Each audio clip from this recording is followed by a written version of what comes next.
this building, all for recording. So, welcome back. I'm going to just read a few notes to introduce our speaker.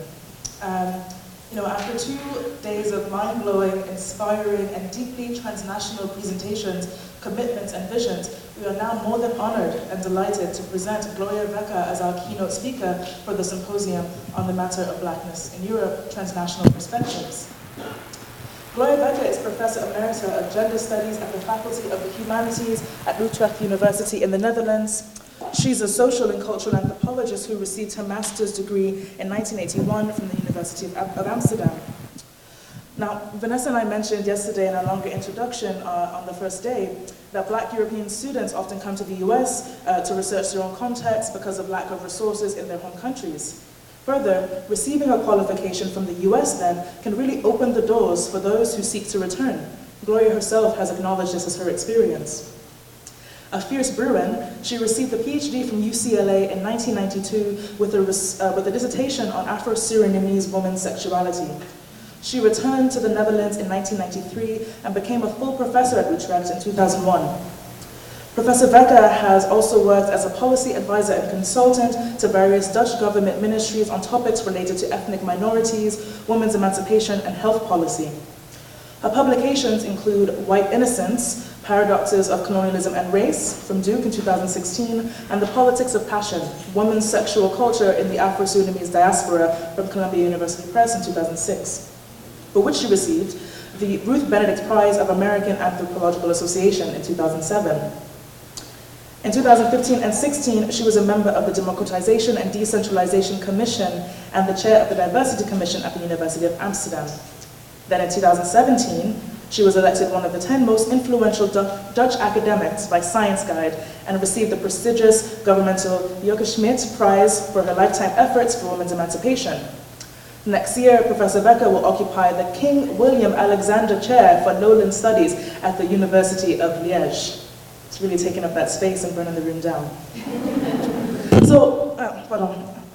Yesterday, when Margot Okazawa-Ray asked, what travels back this way, that is to the US, we couldn't help but think of Wekker's work, which has productively troubled the foundation of Western methodologies and categories of analysis, and is an example of a work that reverses the direction of knowledge production in the decolonizing vein.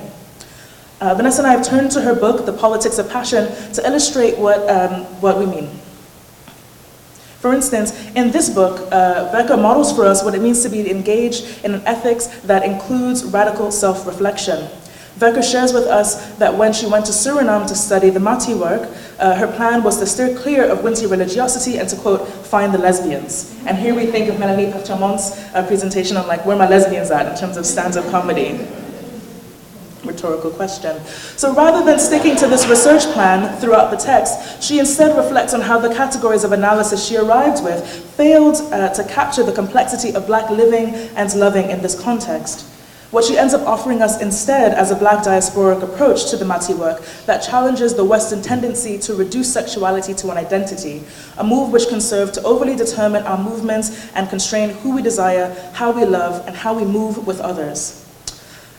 In this vein, I would like to thank Dr. Circes Mendes for really engaging with me on this work, as it really informs her own.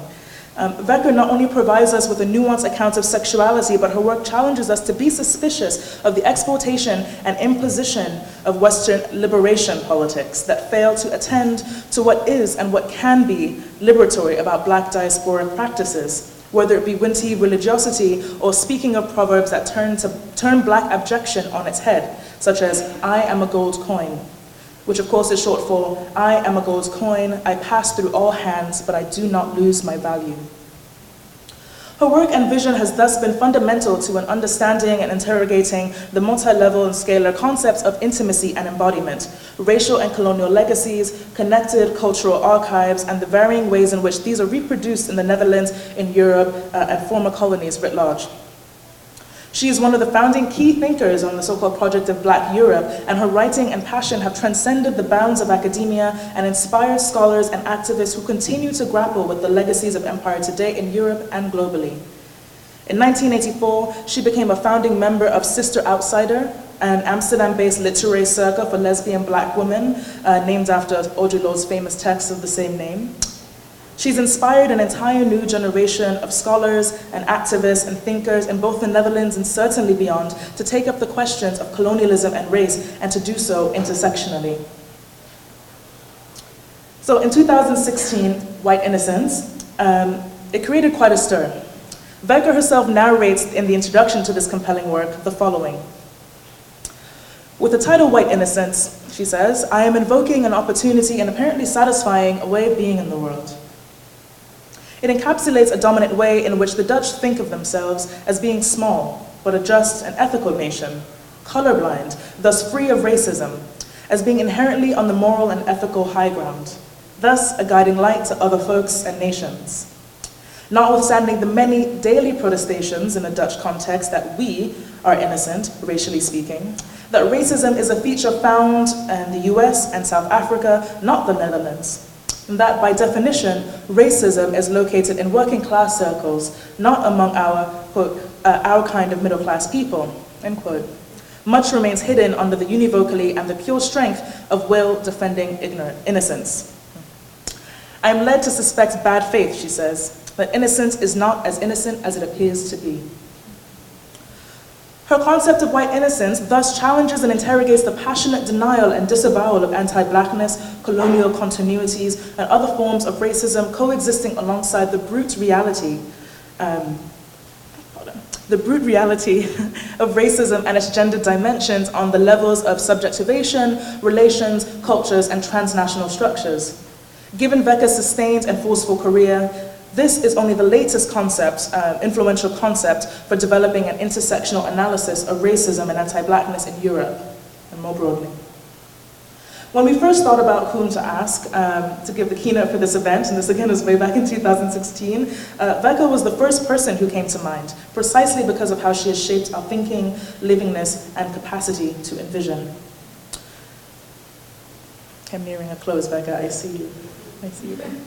Professor Wekker is not only fundamental to this project, but her deeply intersectional grounding as one of the key thinkers of intersectionality in the European and South American context, her black feminist methodology, and her activist and intellectual generosity has been an inspiration throughout our conversations and collective thinking processes as we organize this symposium and do our broader thinking work. And so there, in a way, we've been having a sustained conversation with Professor Wekker before we even met. And when we finally did meet, we were more than grateful to learn that her commitment for making Black studies a transnational and horizontal project rooted in the legacies of Black feminism and anti-colonial critique was as rigorous and generous as she herself has been to us, two junior colleagues and scholars trying with many false starts to navigate the multiple institutional and national boundaries that would render her presence and offering here today quite impossible. So please join Vanessa and I in warmly welcoming Professor Gloria Wekker.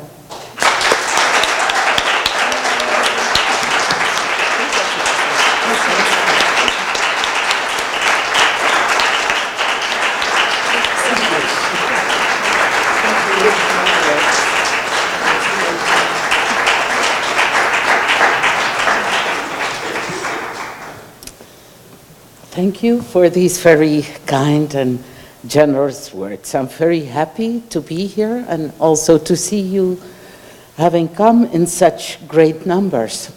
I am very pleased to have been invited to this rich and timely conference. It indeed is a very rare occasion to find oneself in a conference with such like-minded people. I'm struck by the organizers' ability for putting together these very interesting panels in which the papers speak in a very rich way to each other. So that combination of papers is really noteworthy. I'm also struck by the fact that it is predominantly young scholars that we see at work, so it promises a lot for the future. I cannot wait to see your work come to fruition. Finally, I am also struck by the fact that so many people talk about being activist scholars. whereas I'm used to see myself described in Dutch media condescendingly as the activist professor, which certainly is not a compliment. I am really happy to see people take on the term for themselves. Okay, so another element of this feeling of it being special that I am here as an alumna of UCLA is that I'm very aware that my education here at the end of the 80s, the beginning of the 90s, in the Department of Anthropology and as the research assistant of Professor Gloria Mitchell-Kernan, who is here with us today, has meant a tremendous lot to me. Claudia was the first black female professor that I ever saw in my life.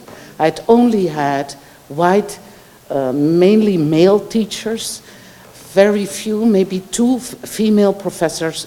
So to have a black female teacher, a professor, really showed me a way into the future that I too maybe could become a professor someday.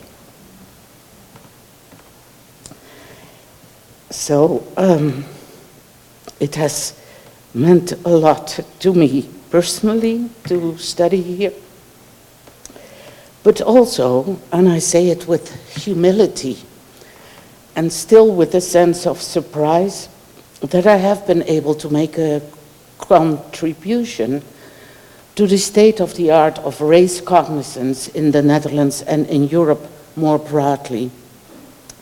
I would not have been able to do that without my education here. So I feel that I'm in the midst of one of my most fundamental and important imagined communities. So I'm spelling out my sense of indebtedness, gratitude and kinship to US Black studies in so many words, but I'm asking you to brace yourself because in a little while I will be very critical of the obliviousness of Black US studies to its hegemonic position in global Black diaspora studies. So I want you to hold on to the nice words I've said. But we're about done with that. So as the Germans say, was sich liebt, das neckt sich. So when you love each other, you know, you're going to be mean to each other. So I am, in a word, very happy to have this opportunity to speak at this transatlantic colloquy. And I want to address some main issues with you today. This is the notorious book, White Innocence, which appeared in 2016. There is also a Dutch translation of it, which came out in December 2017.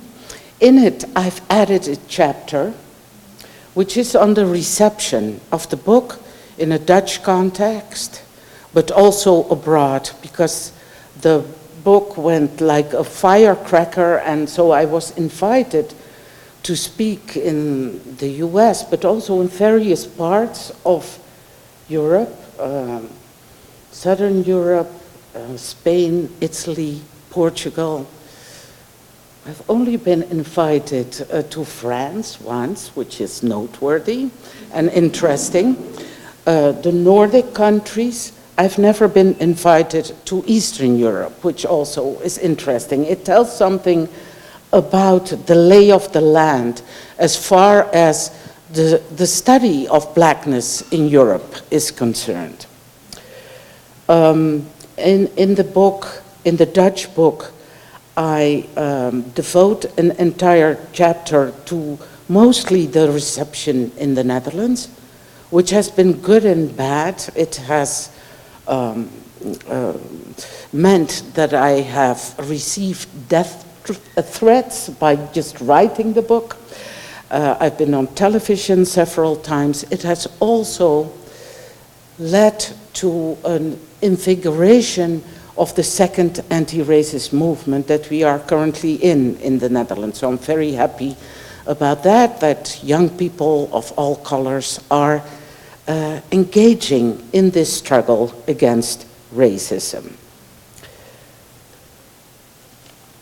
I'm first going to talk about white innocence.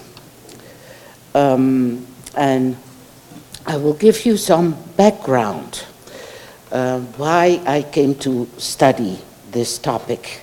Ever since I returned from the US in 1993, I was struck by the omnipresence of race in the Netherlands, and yet at the same time the widespread denial and disavowal and a subterfuge around race. It was not a topic that could be talked about, that could be broached, yet it was present everywhere.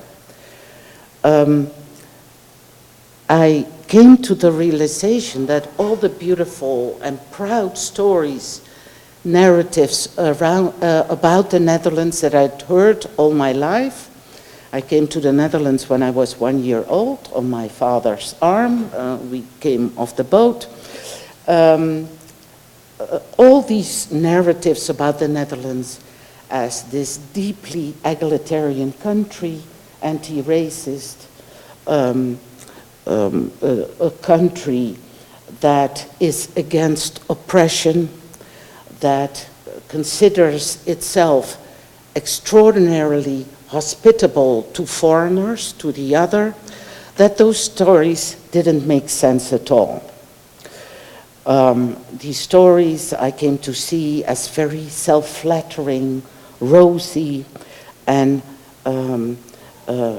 self-indulging. The expression, the emperor's clothes, the emperor's new clothes came to my mind, especially when it came to race, which was nowhere to be seen. So I decided to write an ethnography of dominant Dutch self-representation. I didn't come to that realization in one day. I started lecturing about it in classes, writing short articles, and then at a certain point I decided that I needed to take early retirement in order to write the book, because I didn't get around to it in my regular life as a full professor running the 1-year MA in Gender Studies in the Faculty of the Humanities in Utrecht. So I decided to take early retirement, and there's a lot that can be said around that, because you can imagine how it is to be the sole female black professor, not only in the university, but in the Netherlands at large. The kinds of demands that were made of me were incredible. I never had time, except midnight until 4 o'clock, to do my own writing, in the weekend maybe. It was an untenable situation, and at the same time, my always wanting to engage with intersections of race and gender and sexuality was not appreciated at all. So all my ties with parts of the community, black migrant refugee women, lesbian women, people seeking asylum in the Netherlands, were never counting for anything. That didn't count in the academy. So from up above in the administration, I constantly received the message that they didn't have much appreciation for what I was doing. They didn't have a clue actually what I was engaging with. So at some point I thought, enough is enough. I'm going to make this jump. I'm going to try to write this book, and we'll see what comes of it. And this has been, after deciding to go to the US to do my PhD, this has been the best decision of my life, that I decided to take early retirement. Okay, so the book is an ethnography of dominant Dutch self-representation. It is at the same time an auto-ethnography. I want to just illustrate by telling you a little narrative from my own experience about what that means to do auto-ethnography. It is taking your own person, your own experience as the material that you are analyzing in order to make broader statements and to come to broader understandings. So I analyze my own and others' experiences. I kind of have moved from anthropology into a combination with cultural studies in my overall perspective, making use of various kinds of theories, representation theory, queer theory, black studies, psychoanalysis, a whole range of theories. But I now specifically want to show you how auto-ethnography works. So I'm describing an event that took place in the early 80s when I was a young, fresh anthropology graduate from the University of Amsterdam. My first job at the Ministry of Culture. I was a civil servant. I attended a meeting where I, as a civil servant, was to give explanation to the people there, civil servants, social workers, about the cutbacks that the ministry was imposing on all kinds of institutions. I came into the room. The room is filled with white men and women. I extended my hand to the first white male that I encountered in the room, and without missing a moment, he turned around, he took his jacket that he had hung up on his chair and handed his jacket to me. Now you might say, well, this is a kind of an unfortunate coincidence. But what I'm saying is, what is at work here is the cultural archive. This is the material that he is carrying around in his head, also in his heart, about who I must be. He can only imagine me as being serviceable to him. I must be the lady of the coats, or I'm taking care of coffee and tea. I cannot possibly be his equal, let alone be his superior. So I'm taking events like that from my own and others' experiences in trying to understand what the Dutch Cultural Archive looks like. And this cultural archive, I'm saying, has been formed during 400 years of empire. All kinds of notions have been deposited in us, much in the same way that Bourdieu talks about habitus when we are learning about class. In the same way, I think, we learn about race from the time that we are very little. As you all know, there are lots of psychological experiments where little children, 3 and 4 years old, are shown dolls, a white doll and a black doll. Who do you want to play with? With the white doll, because she is cute and she's pretty and she's sweet, whereas the black doll is very naughty and ugly and dumb. These kinds of experiments have also been repeated in the Netherlands recently, and it shows the same thing.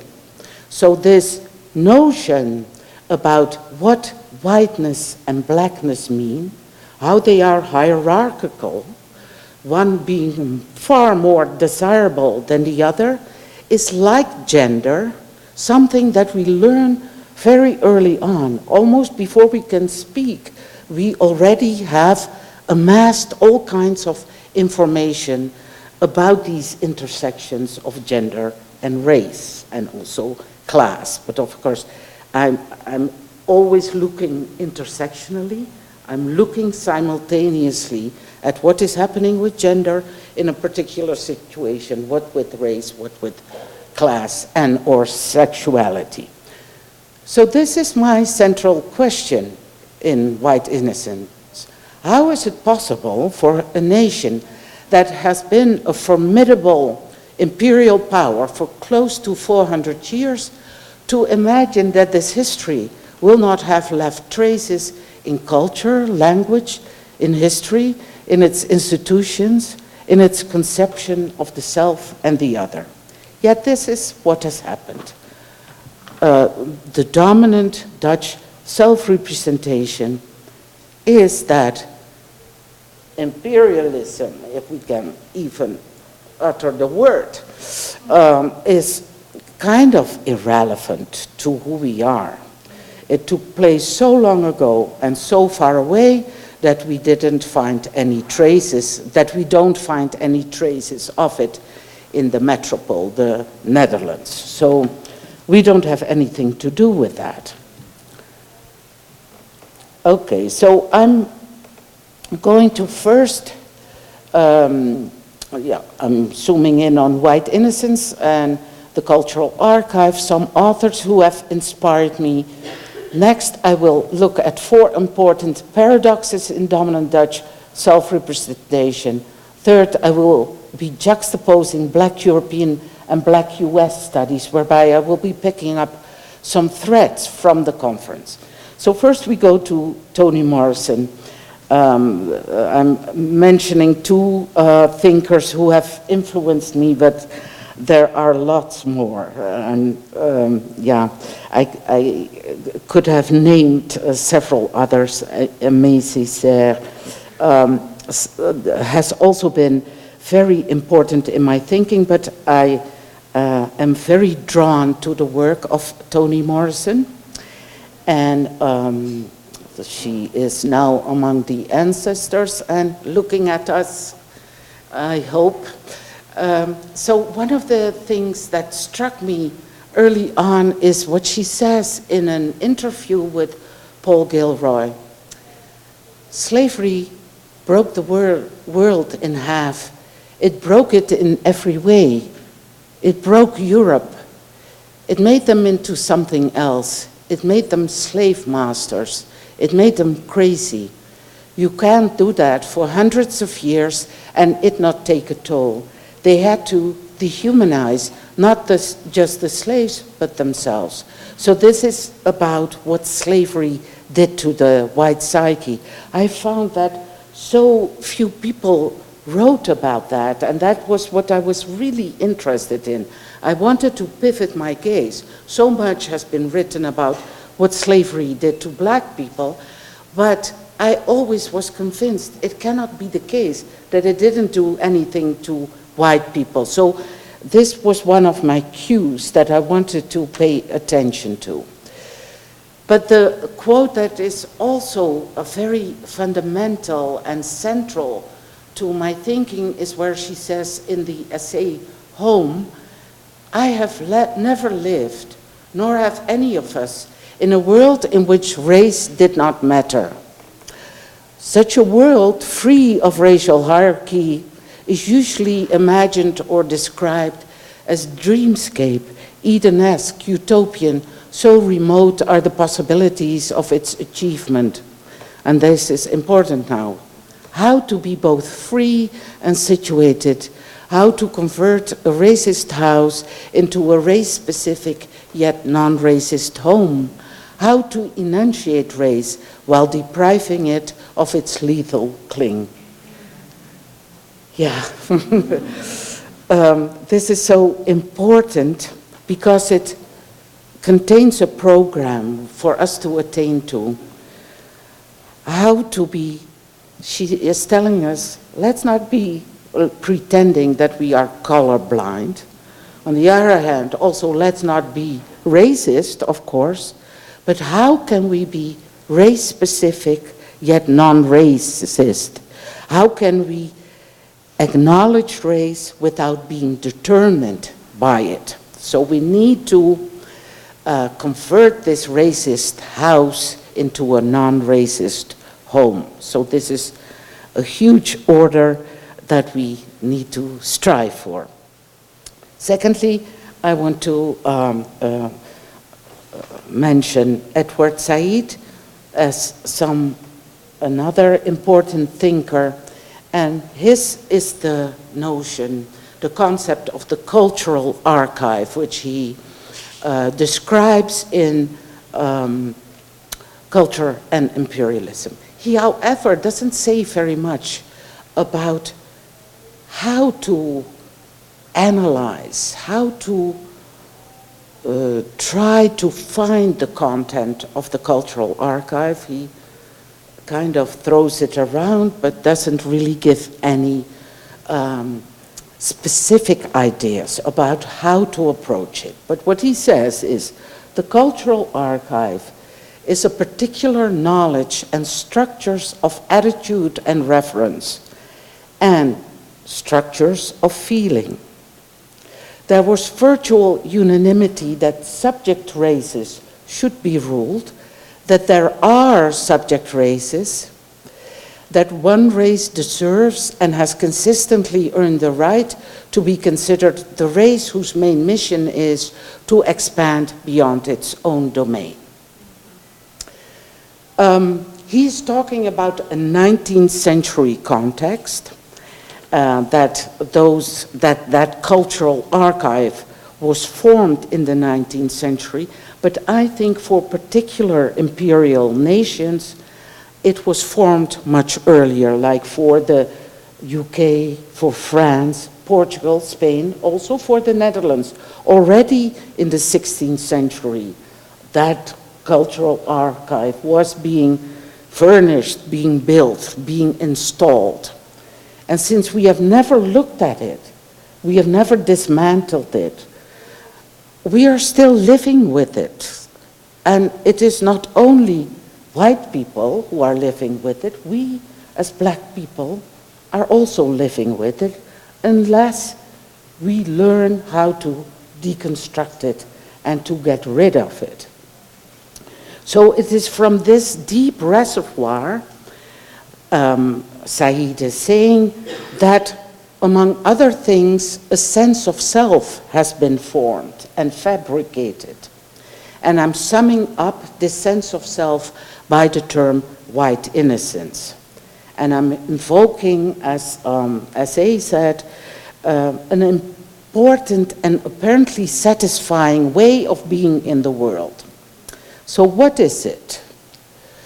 What is characteristic of this dominant Dutch self-representation, the way that we think about ourselves since the 60s? So we think we are a small but just ethical nation.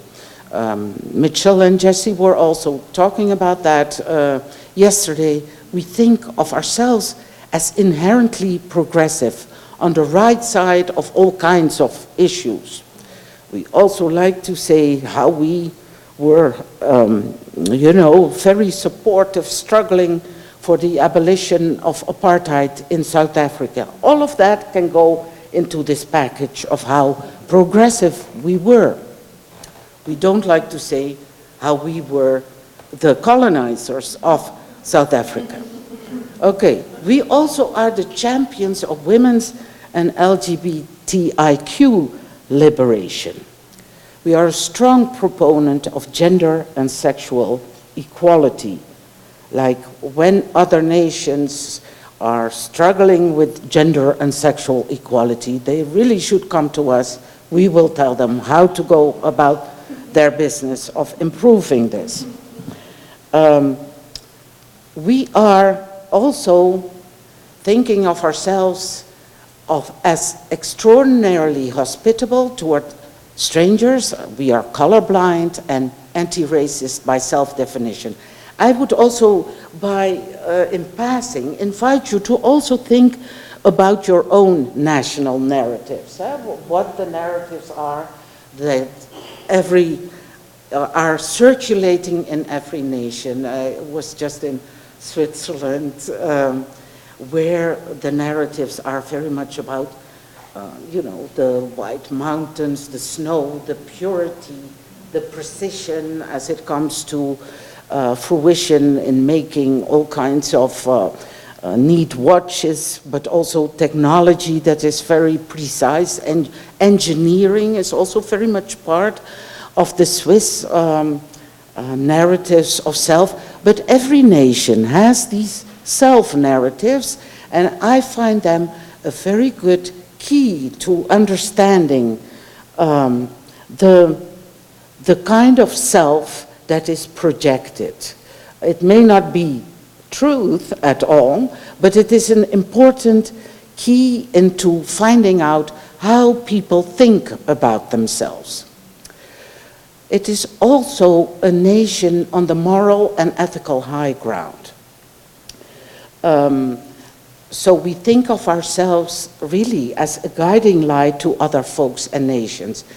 And we used to be a nation that counted in the world by our empire, but nowadays we mean something in the world by international justice, by all our courts and tribunals, Srebrenica, Rwanda, all of that is in The Hague, the capital of international justice. This is also the message that is consistently sent to the world through the Ministry of Foreign Affairs, through NGOs working in the South, that we are the ones who are attentive to justice. So taking that up with the notion of being very knowledgeable and adept at gender and sexual equality, what becomes really interesting is that in all those different domains where people are engaged with development cooperation, the term race never comes up. Diplomats nor NGO workers ever have a thing to say about race. On the contrary, we have to be called to task by international bodies like the UN or ECRI, the European Commission on Racial Inequalities, about how fundamentally and structurally racist the Netherlands is, and then the set response by the Prime Minister and all the ministers is, well, you don't know anything about our country. You know, you just come in for 2 weeks to make a report and you're gonna tell us that we're racist. I don't think so. So this is never taken seriously, but it also is part of the, it wanted to be part of the response to me. How could I, as a black person, be knowledgeable about racism in the Netherlands? But I could undermine that approach by practically having lived all my life in the Netherlands. So what this self-representation tells us is that since we are, by our own acclamation, non-racist, nothing that we say or do can be racist. Racism is furthermore done elsewhere, in the US, in the UK, in South Africa, but not here. Okay, so this rosy and self-flattering self-representation, interestingly, goes hand in hand with a dogged avoidance of race as a fundamental social and symbolical grammar, orchestrating affect and understanding. But race does its work inexorably and unwittingly to this day. So this is the reason, all of this, they are reasons why I had to write this book.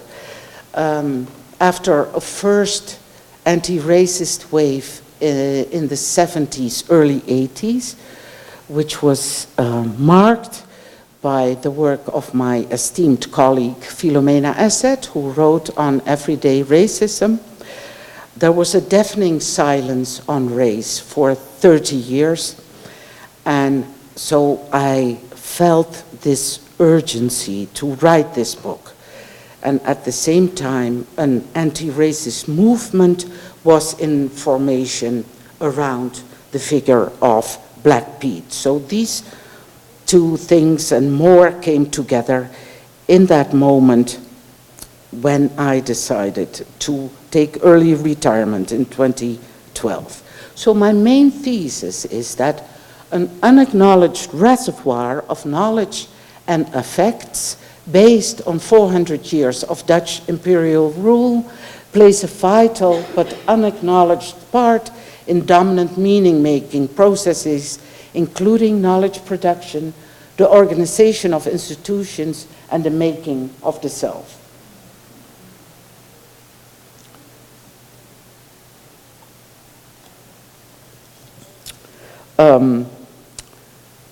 So the concept of race plays a part in all domains of society to this day. It is in the way institutions are structured. I will just briefly say something about the academy and ministries. So take my discipline, gender studies. It's a young discipline. It came into being in the beginning of the 70s. Oops.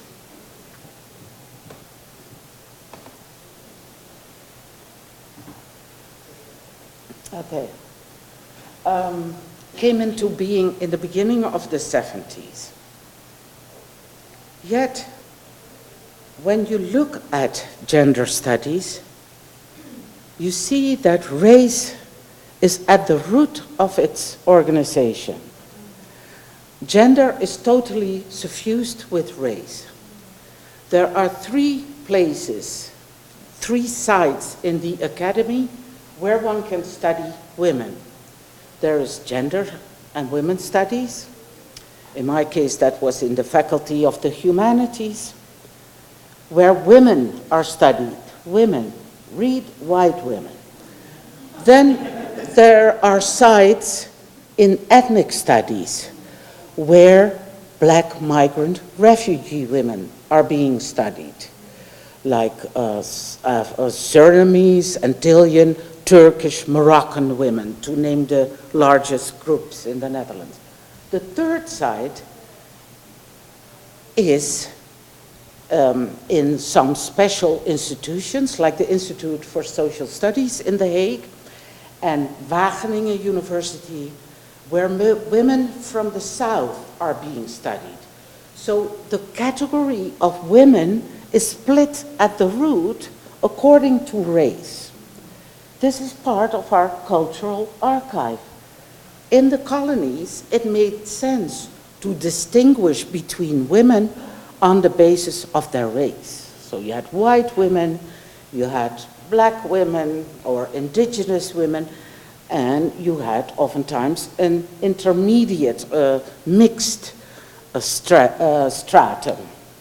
So this idea that it makes sense, it makes utter sense, it is common sense to divide women on the basis of race comes to the fore in the discipline of gender studies. And that isn't a fluke, because it also comes to the fore in the way ministries are structured.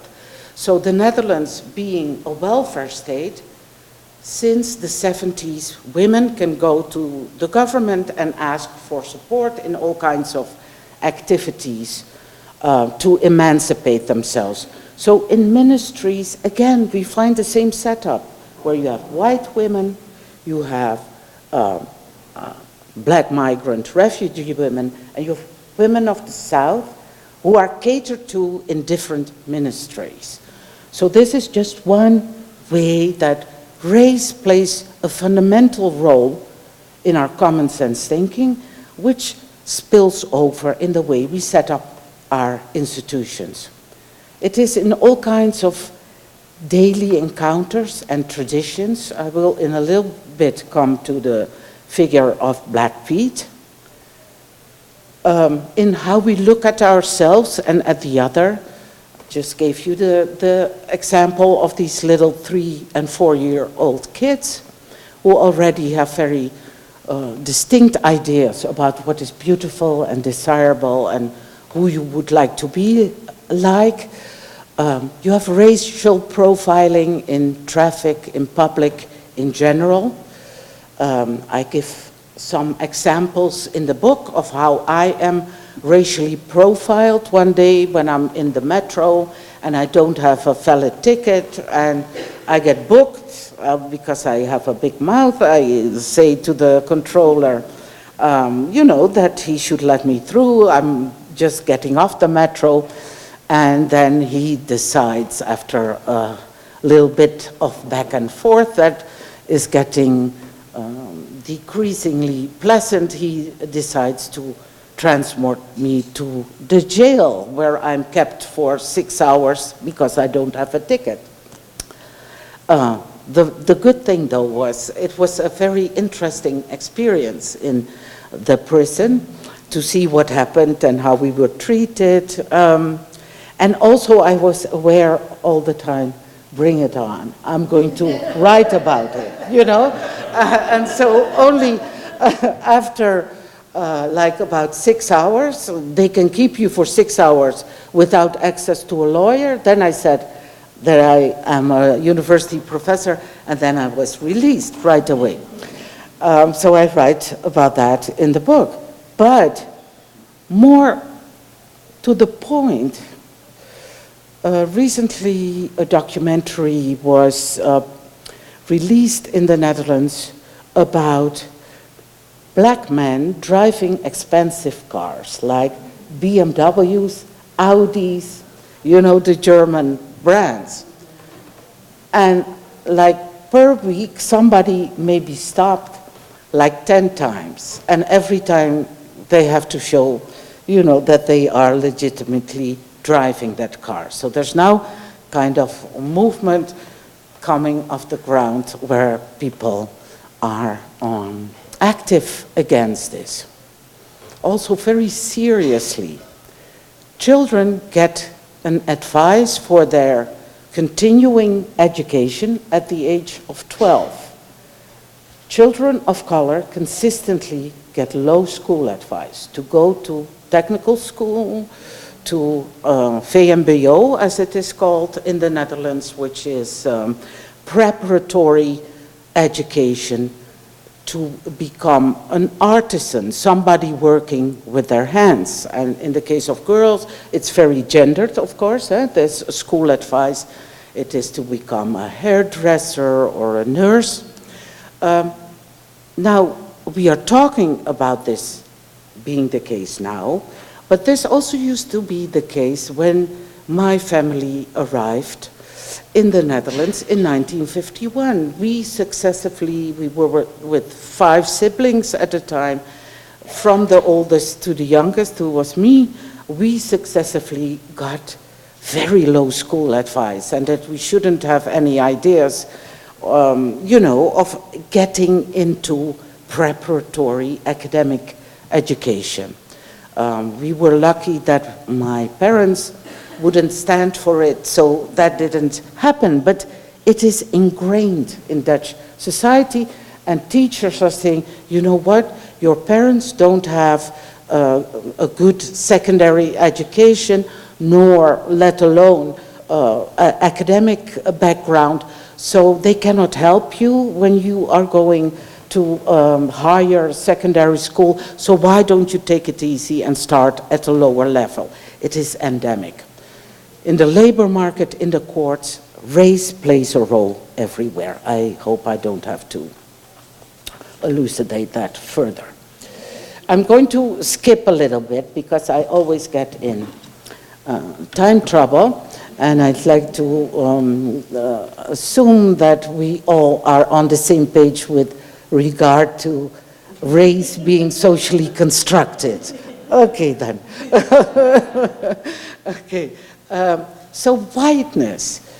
Whiteness has been studied mainly in the US and the UK, and not until very recently in European nations.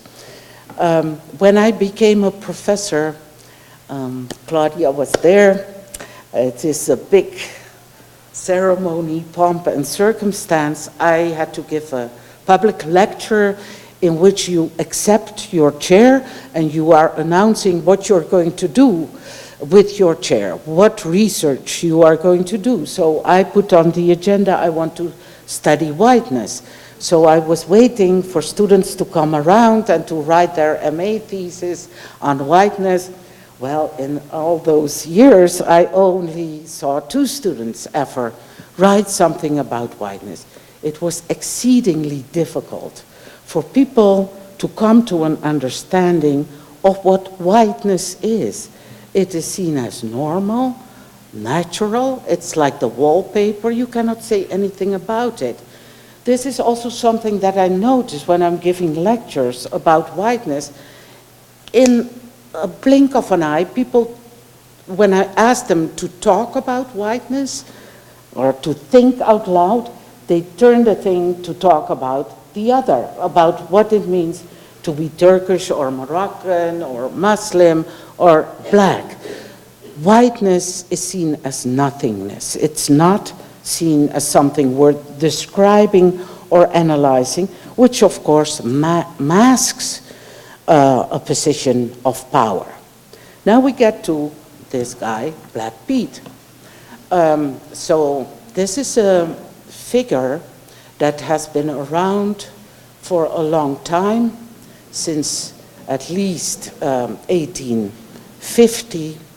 There have been different waves of protest against this figure. Mitchell and Jesse spoke about this figure, who is both impersonated by white males and white females who darken their face and put on exaggeratedly black features. They are clothed like page boys and girls. In 2012, when I started writing the book, 98% of the Dutch population didn't think there was anything wrong with this figure. It was just an innocent children's party. It was big fun. And who were we, anti-racist activists, to take away their pleasure and their joy and their nostalgia for this figure, who is around from the end of November until the 5th of December, when there's a big celebration and sweets and presents are exchanged, mock poems are made. This struggle against Black Pete has escalated in the last years, and I really have to commend Mitchell and Jesse for their role also in this protest, because it's not been easy. It is increasingly violent, dangerous. I mean, yes, it is terrible. So how am I reading Black Pete? I'm devoting a chapter to him in the book, where the dominant understanding, although that percentage of 98% is going down, it is now somewhere in the high 60s, who think there's nothing wrong with him. There's also a huge difference in how he's thought about between the big cities in the west of the country and the rural areas, where people are adamant about holding on to him. But I'm reading him as a phenomenon that Marx in 1853, when he makes his appearance, it is at the height of the struggle for abolition. And Black Pete is a very merry character. He is always happy-go-lucky. He doesn't have a worry in the world. He's pretty dumb. He talks very ungrammatical Dutch, but he is a merry figure. And so I'm reading him as transmitting to Dutch people, I am so happy, I don't need to be free. I don't want to be a free person. The figure also marks the difference between who we are and who they are. Like, we wouldn't stand for it being treated like that, but they like it. So I'm making a cultural historical analysis of this figure, and this analysis has also been used in a court case in 2014.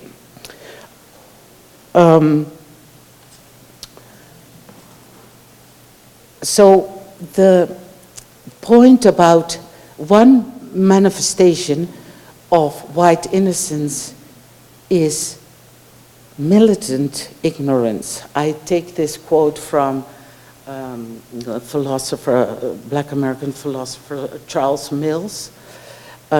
He's talking about an ignorance, militant, aggressive, not to be intimidated, an ignorance that is active, dynamic, that refuses to go quietly, not at all confined to the illiterate and uneducated, but propagated at the highest levels of the land, indeed presenting itself unblushingly as knowledge. I have found in my experience, partly with regard to Black Pete, this is a response that can be characterized like militant ignorance at the highest levels of the land. Our Prime Minister, for instance, Mark Rutte, fits entirely within this description. But more broadly, I have found that white innocence manifests in gendered ways, whereas men and even students, male white students, may manifest this militant ignorance. I have found that among women, an attitude of fearful avoidance is more usual. So I have seen among my students in women's studies that they are afraid to talk about race, ethnicity. They'd rather avoid it for fear of saying something that is wrong or bad, whereas boys are militantly ignorant and won't be told that. Okay, I'm going to continue with the powerful paradoxes. So the first paradox is the passion, forcefulness, and aggression that race in its intersections with gender, sexuality, and class elicits among the white population, while at the same time denial, disavowal, and elusiveness reign supreme. The nature of this paradox can be seen so very clearly in the Zwarte Piet cases. So people are aggressive, foaming at the mouth when you put on the table that it is a racist configuration. At the same time, they are in denial, disavowal, and they don't want to talk about it.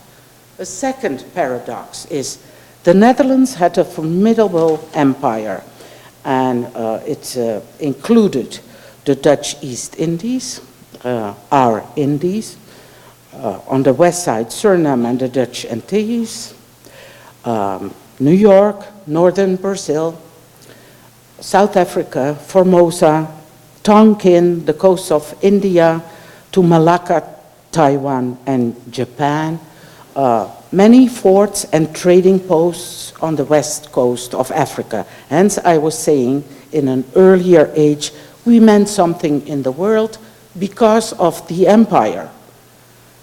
What is really striking, that formidable empire, preciously little of that is to be found back in dominant self-representations and in education.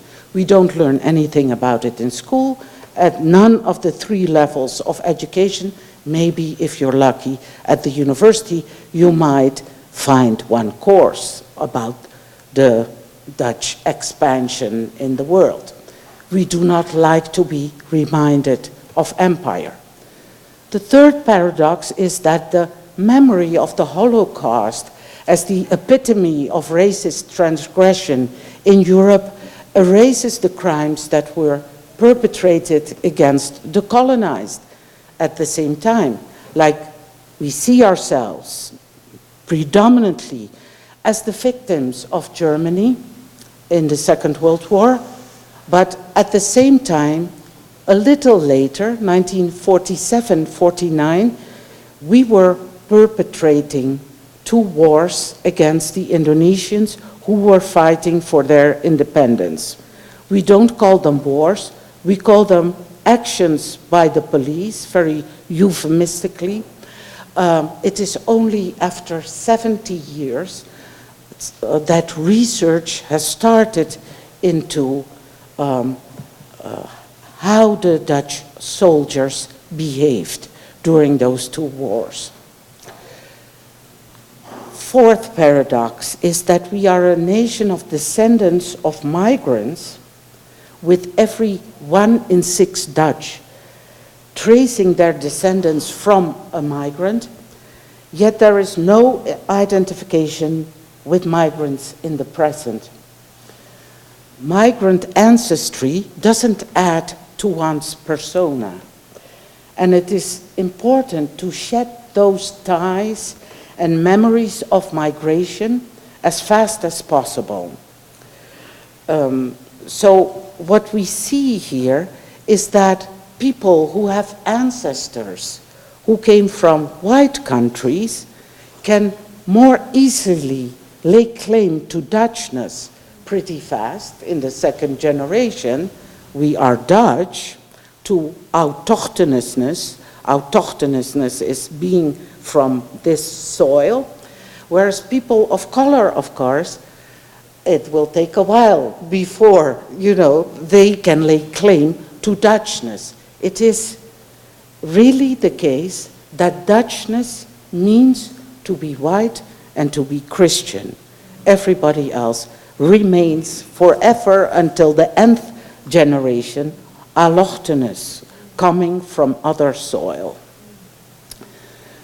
Okay, so together these paradoxes point to innocence, to victimhood, and not being a perpetrator of violence.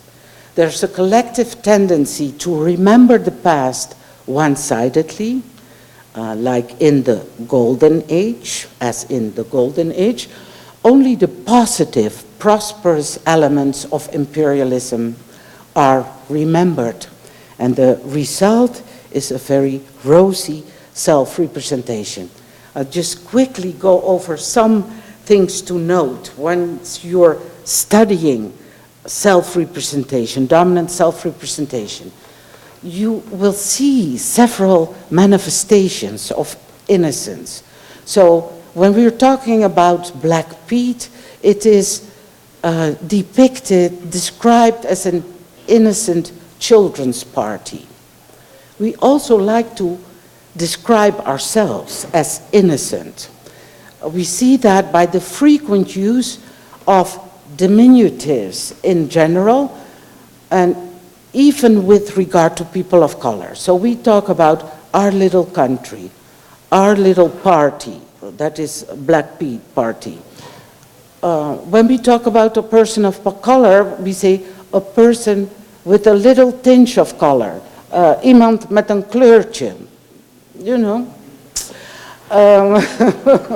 a little allochthonous person, an allochtoontje, Even people of color themselves have taken over this habit, referring to themselves as allochtoontje. It is indicative of innocence. Look, we don't put any meaning into race. There are connotations with Christianity, innocence as the desired state of being, and innocence generally allows people to make racist remarks and to subsequently say that it was not meant this way. I could go into this, these two guys, but I will just say, whereas before we had a presentation about the meaning of humor, and I am making an adjacent analysis of how humor is used by white people to bring racist content across, which puts the addressee in an impossible position, because when you're saying, I don't like this joke, it's racist, then you cannot be one of us because you cannot take a joke, and this is humor. So this is the gist of the story that I would have told you about these two guys, where the white guy is making racist remarks to the black guy. They are both famous television personalities. But, okay, no. Okay, so since I want to move on to two more items, elements that I wanted to talk about, I better do that here. So I've talked about the important paradoxes in dominant Dutch self-representation and how that results in kind of a standstill, because these rosy and wonderful ideas of the self do not allow for contradictory information, which is also out there. It is met with incredible anger and violence. So we still have a long way ahead of us. Now I would like to continue with juxtaposing some of the characteristics of Black European studies and Black US studies. And I would like to say something about Black European studies.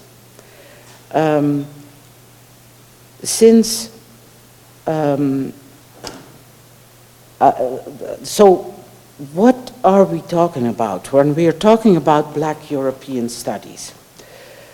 It is in a sorry state, I am afraid to say.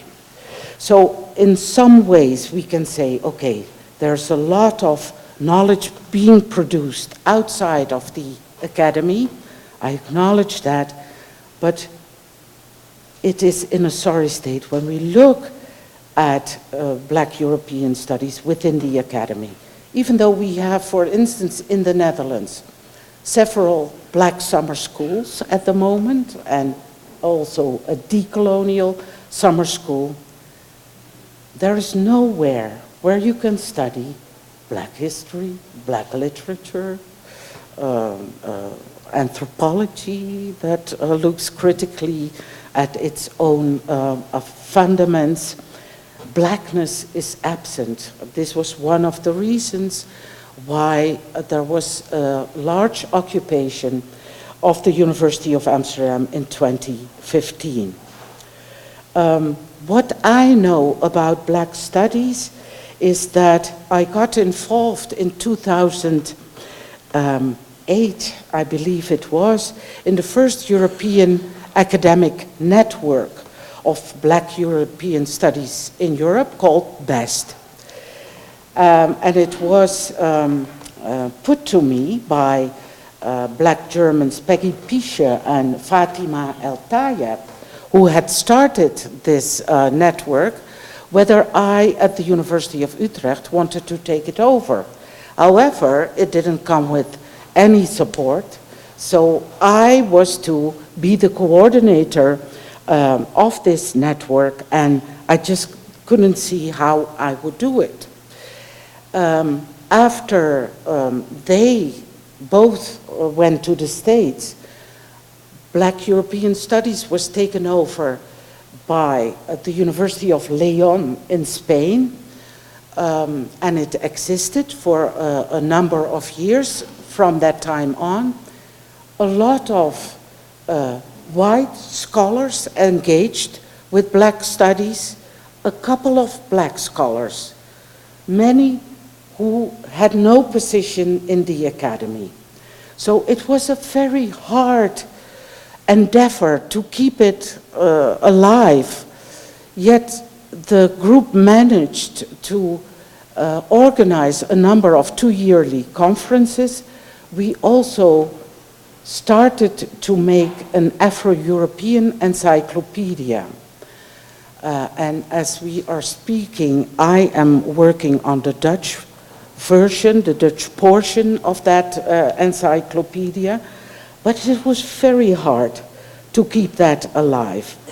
So we see a situation in Europe where Black studies is hardly institutionalized. There may be, you know, if you are lucky, if you can follow a course that somehow touches upon Blackness, but it is not at all to be expected that you will find that course. So one of the first characteristics that I feel really characterize Black European studies is the isolation of Black scholars.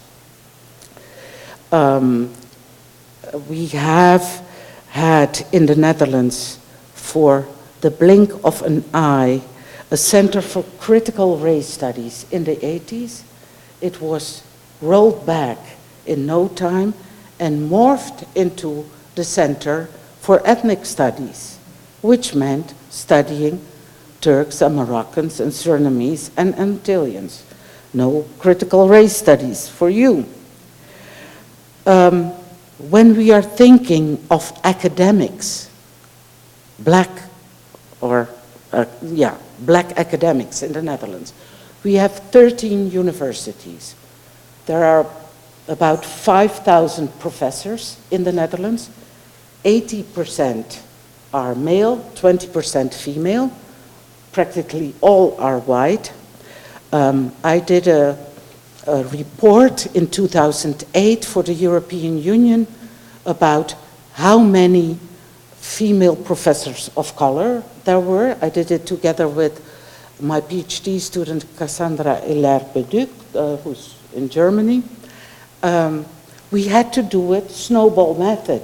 Ask the ones we knew. So who do you know? Because there are no statistical data. At that time, there were 5 female professors of color. And I haven't counted the men, but I don't think there will be very much more. So when I took my early retirement in 2012, the percentage of Black female professors dropped with 100% because I was the only Black female professor. So, I mean, you know, it's really sad. After me, a Black male professor has been appointed at the Free University in Amsterdam, Dr. Wayne Modest. So what Black European studies are we actually talking about? This is really what I'm seriously asking. I feel that the relationships are so out of whack when we are talking about these two sides. So my second association when I think about Black European studies is the imbalance in power relations when we are talking about studying Black diaspora. So suppose I wrote about this in 2009 when the first conference on Black Europe was taking place in Chicago. And it struck me how ironic it is that we have to talk about Black Europe in the United States. So think about this. If there's somebody who wants to do research on a topic pertaining to Black Europe, of the different contingents of Black scholars that are out there, who would have the most chance of getting funding to do this research? So when you're thinking about Africa or the Caribbean, the funding is so dismal. It is hard enough to keep in touch with, you know, what is happening in your discipline. When you look at Europe, where race is not acknowledged, so what could that be if you want to do a topic that has anything to do with race? So then it brings me to Black studies in the US, and chances are that it will be an American person, an African American, doing research in Europe. In itself, there's nothing against it. I have benefited greatly from those studies. But I think that we need to look at those power relations, how they can be lifted, how we can inform each other more, be of more help to each other, in order to undo those ingrained power relationships. And of course, I see that there are several projects that I find very beneficial in that respect, like the Refusal Project, also called the Sojourner Project by Tina Kempt and Saidia Hartman, who are organizing a traveling series of conferences in different parts of the world, also in Europe, but also in Rio, in South Africa, inviting people to come and funding their stay in those different places. I feel that is really, truly solidarity. If you want to have an intra-Black diasporic conversation going on, and also I think this conference will help towards reaching more equitable relationships within the Black diaspora. So I think it is important to practice a politics of location, a practice of positionality, that you are aware that within the scheme of things, however disenfranchised African Americans may be in their own settings, within the context of the world, you are mighty powerful. And that could be meaning that you have to think about what it is that enables you to do those studies that people in place are not able to do. I, for one, have never received any subsidies to do any study in the Netherlands because that always included race. So as an African American, you find one of many sources, you come over, you do your thing. The circumstances under which we labor are highly asymmetrical. I think I am going to close off with just putting forward some of the issues that have struck me during the conference, and also reflecting back on some of the things people have said during the conference. So I've been talking about asymmetry in the relationships between Black US and Black European studies, which also could spill over in our understandings and methodologies of what is worthwhile to do. Understandings in which, for instance, as we saw today, the Black Atlantic, the Middle Passage, is central, but this is not the case for everyone. We have to be aware of the variability that is the case within Black Europe, of people coming from many different destinations with a very different relationship to the Middle Passage. The Middle Passage may not feature at all in their imaginaries. So it's important, as Robin Calley said at the beginning of the conference, not to see Black Europe as an undifferentiated mass. It is internally very variable. We have just started studying some of the specificities of what is the case with Black populations in the different European countries. Some things may be the same, some things will be different. And it is important to indeed be not so much comparative as relational in our studies. One of the things that also struck me was what Margot Okasawa said yesterday about Blackness featuring prominently in the identities of young African-American students, while nation is put between brackets. And I find in that something very important too, because Blackness in itself, an imagined community of Blackness, it runs counter already to what W.E.B. Du Bois talked about with regard to double consciousness. Our double consciousness is locally filled. It is not a universal Blackness that we are living. We are living a specific Blackness. So to claim Blackness in abstinence from nation doesn't do anybody any good. I feel it is important, whereas some people are craving citizenship, to be cavalier about it, to also deny that you are also American as an African American. I'm also Dutch. What else would I be, having lived there all my life? It is not helping our thinking to abstain from nation. We need to expand our ideas about what citizenship means, but we cannot abstain from it.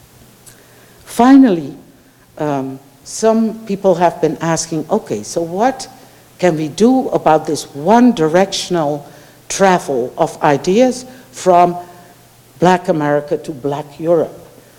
I would say, and Essay also referred to it, I find it really remarkable that for the longest time in African American studies, Black studies, diaspora studies, sexuality was a topic to be shunned. It took people who were not from African America to break that silence. And I just want to mention people like Carabi and Jackie Alexander, myself. I mean, it has definite advantages to be from the Netherlands, where, as we saw, being free sexually is ingrained into everybody. So it was no big deal for me to be writing about Black sexuality, whereas it had been a taboo topic for so long. So there is lots that is being done by Black Europeans that African Americans could take on board, could take into account. So this representation of there being only one-way traffic, which in many cases occurs, I'm totally against that model. I think we should start thinking of each other as equal partners in this business of studying Blackness.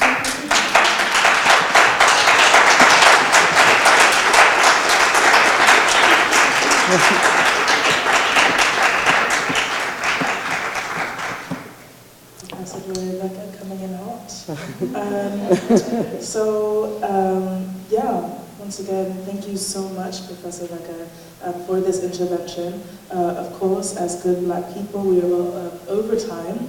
and then you want to get to the reception. So what I'm going to do, in the sake of giving people the chance to ask Professor Wekker some questions, is maybe field 3 questions, and again I evoke Professor Robin Kelly, and I mean questions, not comments. We really take advantage of the fact that she is here, and we also have a reception if you really want to share. You know, I plan on doing some, I don't know, fan transing, like fan girling, but anyway, myself during the reception.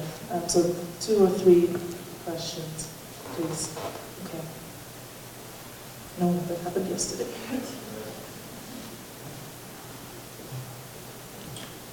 Hi, Dr. Wekker. Hi. Nice to see you again. Emma and I were talking yesterday, actually, when we were listening to some of the panelists, and I was saying I find it interesting that in the term of Black identity, on a global scale, you hear often Afro-European, Afro this, you know, or even here, like Afro-Latino, but I feel like Black Americans are the only one that keep African-American rather than Afro-American. And I'm wondering, do you feel like the term Afro is more like this global existence of the Black identity? Not that it's one existence, but Blackness is the global existence and how your culture experiences you as Black. But we say African American. Do you think that because our identity is so connected to the Middle Passage and we can't understand Blackness outside of that, is that maybe why, or just wondering your thoughts about that? Okay. Again, we're going to collect the questions. Yeah.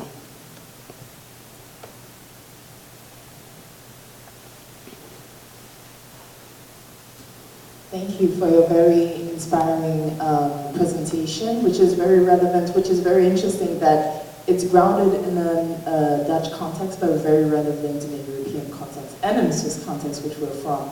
And I was thinking that could we also think of the idea of discourses of self-representation, which you frame in a national perspective. Can we also bring it in a local perspective? And I'm thinking about the Swiss context where I'm an outsider from Geneva, and there's this discourse of the Genève Internationale, the International Geneva, which is a very local self-representational discourse. So do you also see these instances, like differences in the Netherlands? Mm-hmm. And like, yeah, other kind of fragments in that national self-representational discourse? Yeah. Mm-hmm. Thank you, Dr. Wekker, for your lecture. I just had one question in terms of your discussion of the African-American or Anglo-dominance of our conception, production of Black studies. And I was wondering if you could speak to translation, because not only is it African-American, it's mostly English, and the English language becomes quite dominant, hegemonic. How do we go about translating not only our experiences of the Black Atlantic, but also in terms of language? How do we work with language in order to make these relevant connections? Yeah, okay.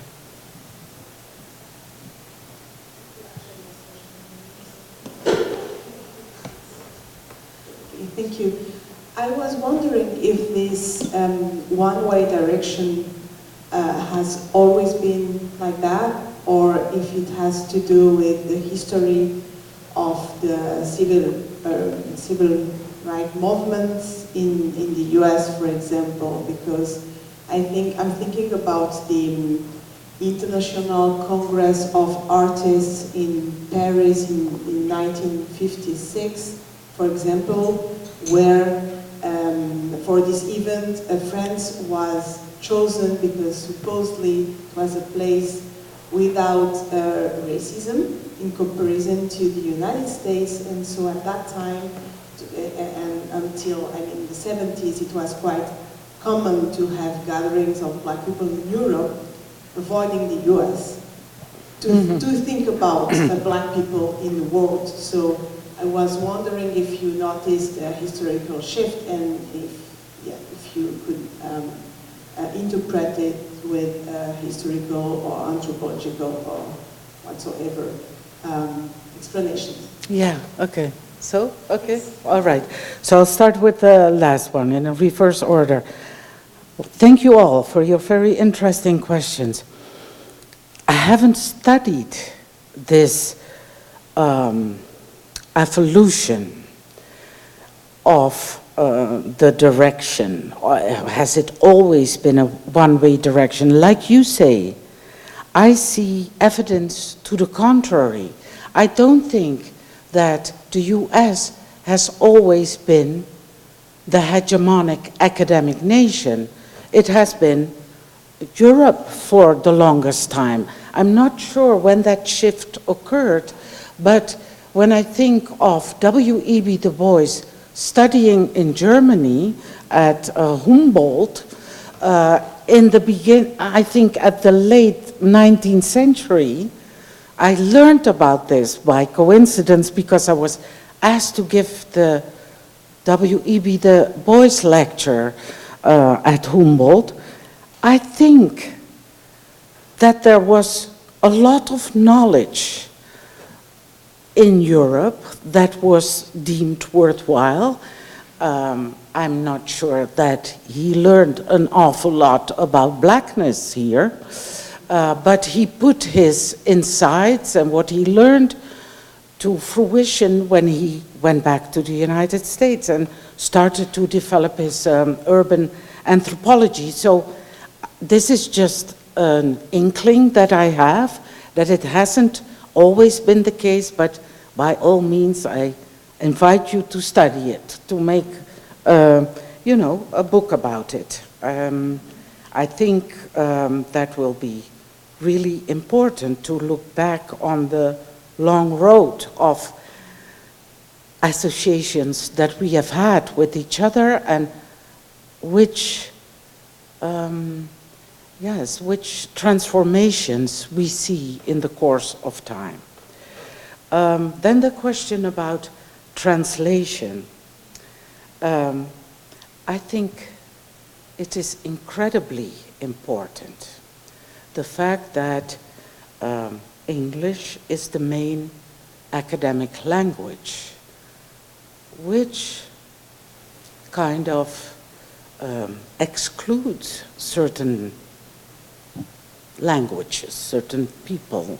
I'm always aware of how difficult it is, for instance, to be in on conversations in France when you do not speak French fluently.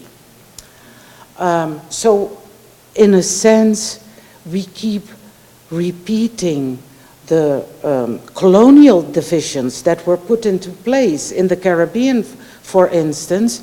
We are repeating those divisions. It also works at a very mundane level. Like when I come back to the United States, and I haven't been here for a long time, for instance, it takes me time to get used to the speed with which people are talking. You're not aware of it. I have to work like the devil to keep up with it. I'm not, you know, I speak your language well, but it is not my first language. And I feel that many Americans are not aware of that at all, that not everybody speaks English as their first language. So that would be a good place to start, that you make sure that you are accessible.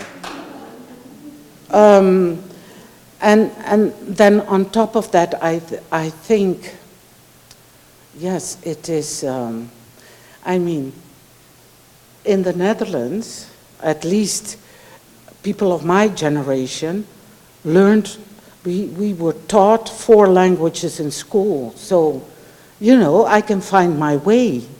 I'm not sure that, you know, everybody has those same possibilities, but I think we really should be thinking about how other languages can be put in place and how language is not an exclusionary mechanism so very often. Okay, then the question about whether it's worthwhile to investigate local self-representations. I think so. I think it will be very interesting.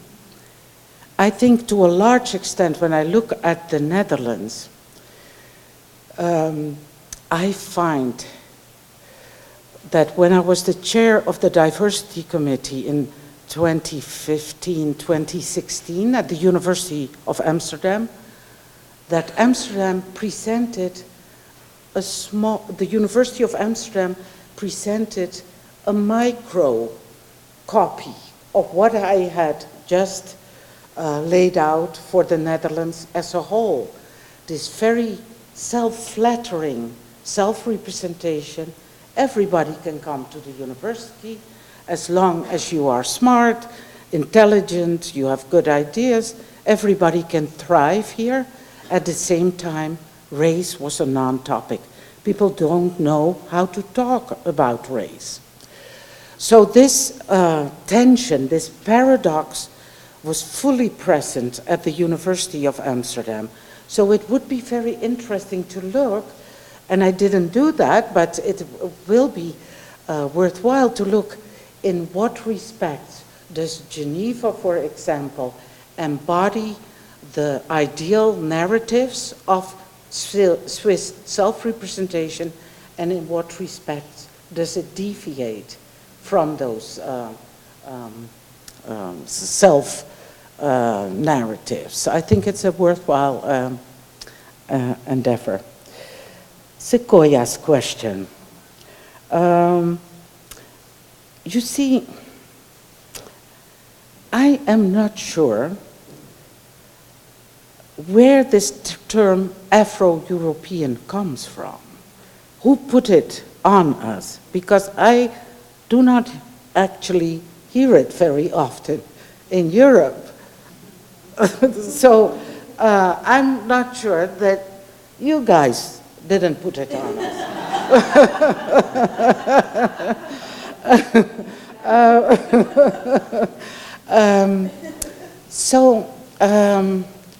I live, this is a kind of a pessimistic story that I'm telling you. I live in an intensely black neighborhood in Amsterdam. 95% black, with people from Suriname, the Antilles, Turkey, Morocco, people from various African nations, Ghana, Nigeria.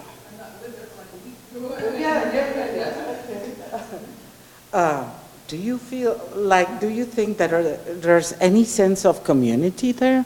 Like we Afro-Europeans? Not at all. The only time that I felt that there was a sense of brother and sisterhood was when Obama was chosen as the president of the United States. Then everybody was embracing each other, congratulating each other. I don't feel Afro-European is a concept that circulates very widely.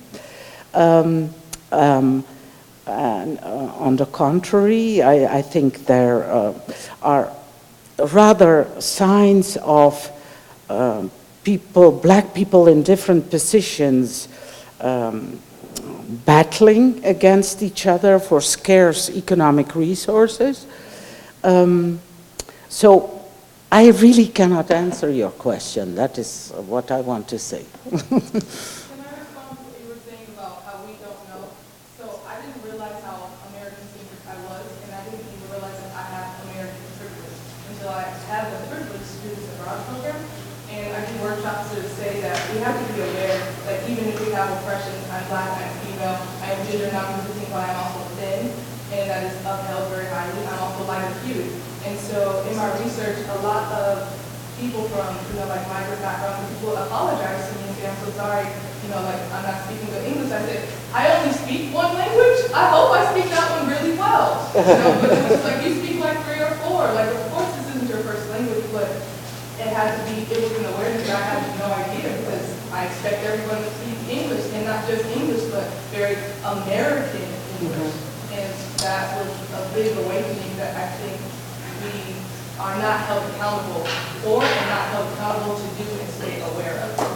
Okay, good.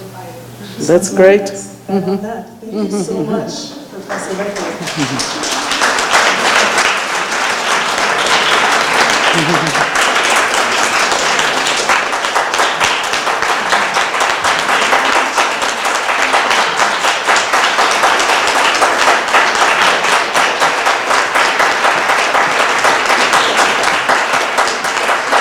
Thank you.